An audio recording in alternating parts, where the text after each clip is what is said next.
திருப்பலி வாசகங்கள் பிப்ரவரி 18 2026 திருநேற்று புதன்.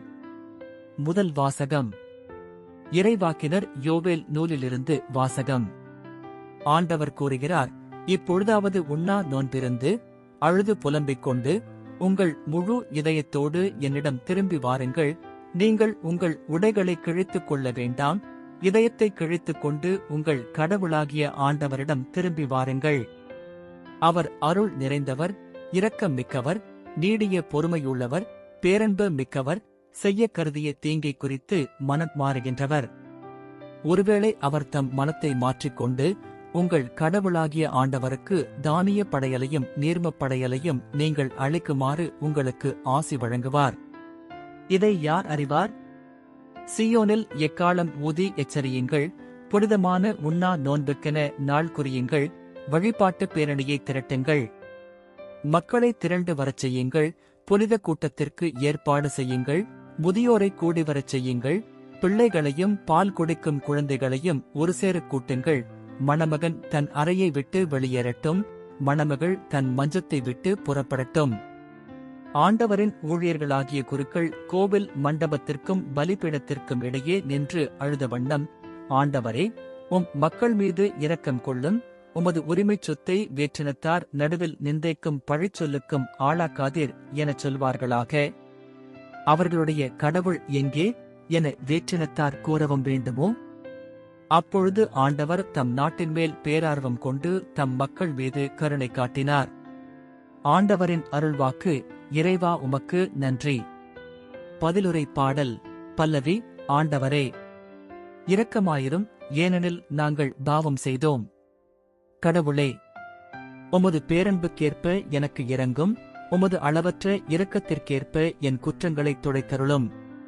என் தீவினை முற்றிலும் நீங்கும்படி என்னை கழுவியருளும்.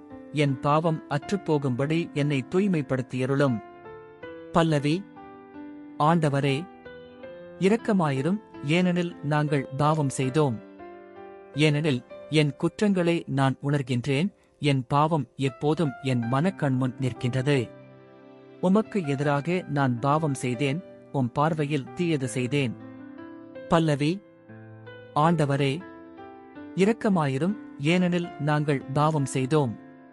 கடவுளே, தூயதோர் உள்ளத்தை என்னுள்ளே படைத்தருளும். உறுதி தரும் ஆவியை, புதுப்பிக்கும் ஆவியை என்னுள்ளே உருவாக்கியருளும். உமது முன்னிலையிலிருந்து என்னை தள்ளிவிடாதேயும். உமது தூய ஆவியை என்னிடமிருந்து எடுத்துவிடாதேயும். பல்லவி. ஆண்டவரே, இரக்கமாயிரும், ஏனெனில் நாங்கள் பாவம் செய்தோம்.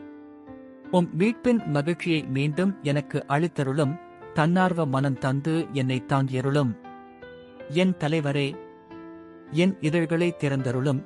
அப்பொழுது என் வாய் உமக்கு புகழ் சாற்றிடும். பல்லவி. ஆண்டவரே, இரக்கமாயிரும், ஏனெனில் நாங்கள் பாவம் செய்தோம். இரண்டாம் வாசகம். திருத்தூதர் பவுல் கொரிந்தியருக்கு எழுதிய 2ஆம் திருமுகத்திலிருந்து வாசகம். சகோதரர் சகோதரிகளே, நாங்கள் கிறிஸ்துவின் தூதுவர்களாய் இருக்கிறோம். கடவுளே எங்கள் வாயிலாக வேண்டுகோள் விடுக்கிறார். ஆகவே கடவுளோடு ஒப்புரவாகுங்கள் என்று கிறிஸ்துவின் சார்பில் நாங்கள் மன்றாடுகிறோம். நாம் கிறிஸ்து வழியாக தமக்கு ஏற்புடையவராகுமாறு கடவுள் பாவம் அறியாத அவரை பாவநிலை ஏற்கச் செய்தார். நீங்கள் கடவுளிடமிருந்து பெற்றுக்கொண்ட அருளை வீணாக்க வேண்டாம் என அவரோடு இணைந்து உழைக்கும் நாங்கள் கேட்டுக்கொள்கிறோம். தகுந்த வேளையில் நான் உமக்கு பதிலளித்தேன். விடுதலை நாளில் உமக்கு துணையாய் இருந்தேன் என கடவுள் கூறுகிறார். இதுவே தகுந்த காலம். இன்றே மீட்பு நாள். ஆண்டவரின் அருள்வாக்கு. இறைவா, உமக்கு நன்றி. நற்செய்திக்கு முன் வசனம். உங்கள் இதயத்தை கடினப்படுத்திக் கொள்ளாதீர்கள்.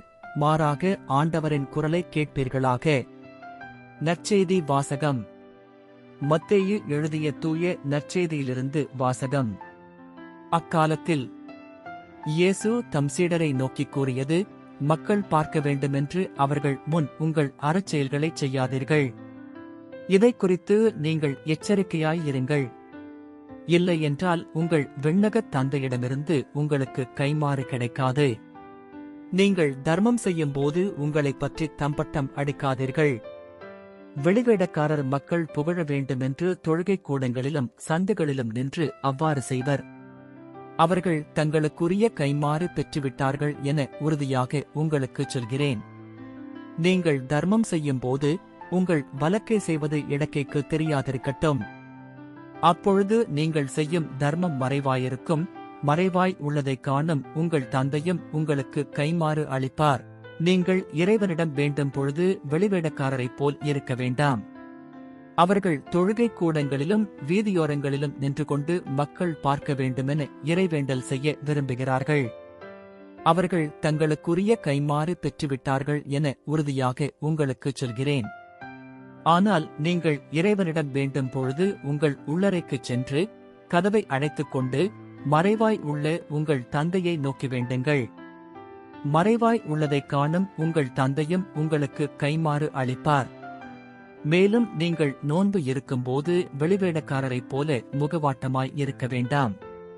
தாங்கள் நோன்பு இருப்பதை மக்கள் பார்க்க வேண்டுமென்றே அவர்கள் தங்கள் முகங்களை விகாரப்படுத்திக் கொள்கிறார்கள்.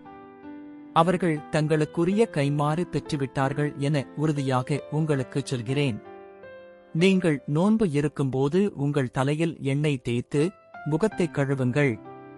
அப்பொழுது நீங்கள் நோன்பு இருப்பது மனிதருக்கு தெரியாது, மாறாக மறைவாய் இருக்கிற உங்கள் தந்தைக்கு மட்டும் தெரியும்.